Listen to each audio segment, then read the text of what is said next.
Hello and welcome to the Learning Love Podcast, brought to you by the Learning Love Foundation, helping people transform how they love, live, and lead.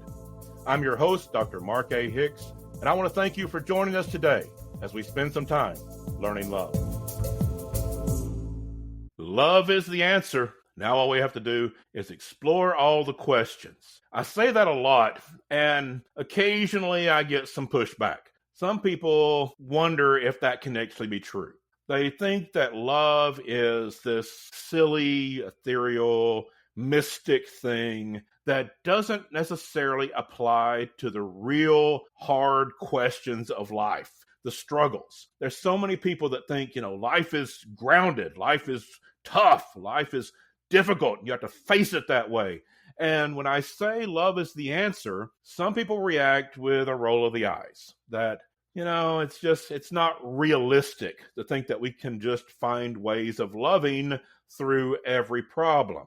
Well, today I want to try to illustrate that we can actually apply the principles of love and relationships into every problem, no matter how difficult it is. That we can't make problems go away. I've never said that. We can't just make life into some utopia that we never have problems, but we can address problems. We can find solutions, or we can find ways of navigating through the difficulties of life through the principles of love and building healthy relationships. And there is no exception to that. So today I'm going to illustrate that. I'm going to pick a massive problem that may appear to have no solution whatsoever and show that the principles of love can be applied to be the answer. And for that, I'm going to choose American politics. Now, this is not a political show, so I'm not taking a side. I have political opinions. I actually have strong political opinions. I'm not going to share them here. This is not what we do here at the Learning Love Podcast. So I'm not going to be talking about taking a side, but I'm going to show how in the midst of these very difficult times on the political level and the divisions we have in the United States politically, that love still applies, that love is still the answer. So let me show you how that works. Let's break this down. Right now, as I record this, we are in the midst of a government shutdown. And there's a lot of ripple effects from that. I'm not going to get into all of those, but there's a lot of ripple effects. And if the government shutdown doesn't end pretty soon, there will be more. The longer it goes, the more ripple effects it will have. So let's talk about how love is the answer to all of that in realistic terms. Now, we have basically four groups that come into play. Two of them are obvious. You have the Democrats and you have the Republicans. And they are divided, to say the least. They do not see themselves as two sides of a dysfunctional problem. That's not how Democrats and Republicans tend to see themselves if they are strongly aligned with those groups. They don't see themselves as being part of a dysfunctional system. They see themselves as being right and the other side being the problem. They have cast themselves as being right while the other side is wrong. They are good while the other side is evil. They are the hero while the other side is the villain. They are at each other's throats, accusing one another. Accusations go back and forth all the time. If you watch the news, there's no end to the accusations and the finger pointing and the blaming on both sides. So that's two groups. Then we have a third group, which are the intentionally disengaged. These are people that are not going to take a side and don't want to. They don't watch the news. They don't get involved in this stuff. They have no idea what the issues are and don't want to know. They go to work, they do their job, they go home, they have dinner with their family, they take care of their kids, and maybe they watch a few sitcoms before bed. They don't want to know all of this stuff until it starts to affect them personally. When people start being affected with personal pain, then they notice and they tend to take a side. Not always. Sometimes they may just blame the system. They may blame everybody. But people will tend to lean one way or another. And when they start experiencing personal pain, they will tend to look for somebody to blame. They want to find out who's the culprit that did this to me or to my family. And they will tend to pick a side at that point and start blaming the other side. So we have the Democrats and Republicans on two extreme sides fighting it out. We have the intentionally disengaged that don't get involved, don't want to get involved unless they are forced to through personal pain when the politics has begun to affect them or their family. And then there's a fourth group, and this is a group known as the helpers. These are people that are not going to spend all their time looking for someone to blame for the problems. They're going to look for someone to help. They're not going to look to see who is right. They're not going to spend a lot of time, at least. They may have opinions. They may have very strong opinions on who's right and who's wrong, but they're not going to engage in that fully. They're going to spend some of their time, a lot of their time, deciding not who's right and who's wrong, but how can I help? How can I help those that are suffering because of the divisions, because of the shutdown, because of the issues that are going on in our country right now? Who's suffering? Who is having struggles? And how can I help? Now, here's the key. You can be part of more than one group. You can be part of more than one group. You can be a diehard Republican who truly believes the Democrats are evil, and you can still be a helper. You can believe in all of your political principles, but you can still say and recognize that people are hurting. You can blame the Democrats for it, but you recognize that people are hurting because of that other group, and you want to spend some time helping. You want to donate some money. You want to give some time. You want to find some ways of helping. You can be a diehard Democrat that are sure that this is entirely the Republicans' fault, 100% their fault, and still recognize that people are hurting. You can blame the other side, but you're going to be a helper as well as a political activist. You're going to believe in your political principles and still, at the same time, be a helper. You're going to decide that I'm going to believe what I believe. I'm going to stand up for it. I'm going to shout from the rafters, but I'm also going to spend some time, some money, some effort helping. I'm going to find some people that are making a difference, nonprofits, charities, churches, community groups that are out there helping on the front lines, making sure the people that are suffering get the help they need, and I'm going to help. When we do that, love becomes the answer.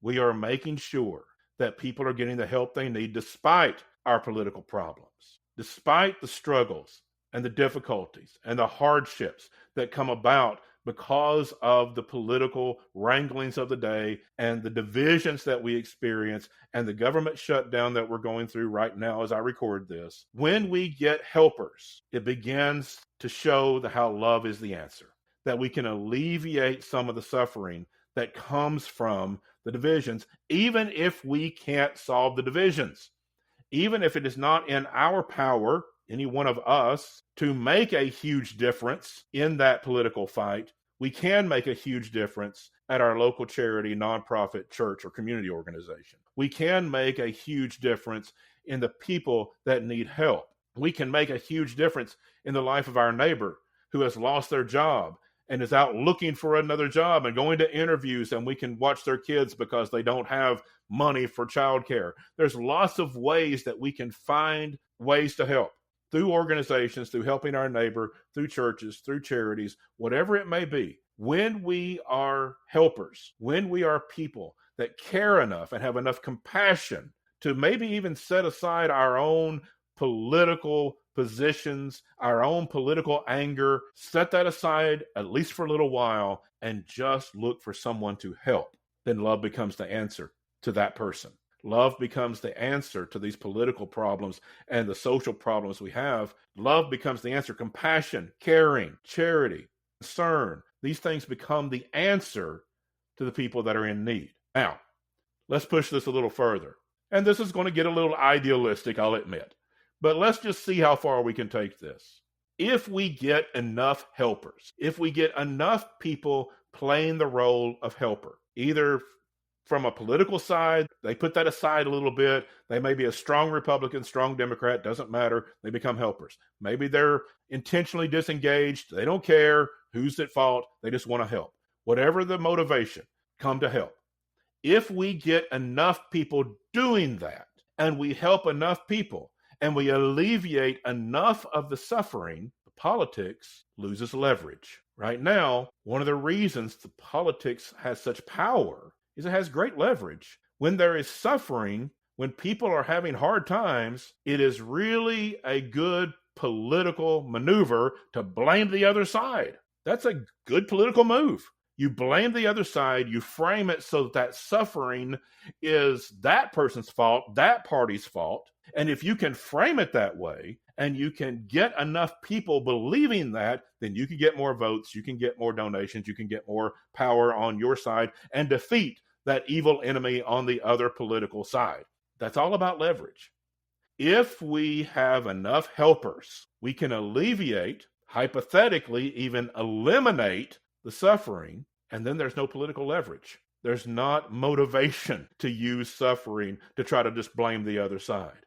This is how love is the answer. Now, that would take a lot of helpers. That would take a lot of people buying into this and coming to help and giving and donating and sharing and helping. That would take a lot. And maybe that's idealistic, but I'm kind of crazy enough to believe that's possible. But even if it's not, even if we can't get to that place, we can help a lot of people. We can eliminate some of the suffering, if not all. We can alleviate some of the hardship if we get just some helpers. And so what we need in a time of suffering, in a time of hardship, in a time of division is, yes, it's fine to have political voices. It's fine to have the political arguments. But in the midst of all of that, we need helpers. We need people of love, people of compassion, people that are willing to give their dollars, their time, their effort, their energy, their compassion to love their neighbor, to love their community, to take care of those around them. And if we get enough helpers, we start to make a real difference. And if we get a whole movement of helpers, we take away the political leverage. We eliminate the political strongholds that come by blaming the other side. Love is the answer. Love is always the answer. When we care about one another, when we take care of ourselves, we take care of each other. When we love ourselves and we love each other, we love our families, we love our communities, we love our co-workers, and we all take care of each other. Yes, there will be hardships. We can't eliminate that. Yes, there will be political wrangling. There always is. We're not going to eliminate all of that, but we can eliminate some of the suffering. And that becomes the answer in each person's life that is helped. And with a big enough movement, we begin to make a difference in the politics itself. And so if you're frustrated by all the political stuff, or if you're caught up in all the political stuff, blaming the other side, take a breath. Nobody's trying to get you to change your political opinions. Nobody's trying to get you to engage any other way in politics than what you already are. But let's become a helper too. You can be more than one thing. You can be a strong Democrat or a strong Republican, or you can be disengaged completely and be a helper. We need to spend some time not looking at who's right and who's wrong, but who needs help and how can we help them. If we do that, we are proving love is the answer. And that's my thoughts this week as we are facing tough times, but we have the answer already when we understand the principles of love. I hope you'll go to my website, markahicks.com. You'll find a lot of stuff there, including easy links to buy my book, Learning Love, Building a Life That Matters and Healthy Relationships That Last. I'm very grateful to all the people involved in the Learning Love Foundation that help bring you this message each week. Thank you to my fabulous producer, Abby Graves of Abby Graves Productions, and thank you to all of you for listening. Until next week, love well, everyone.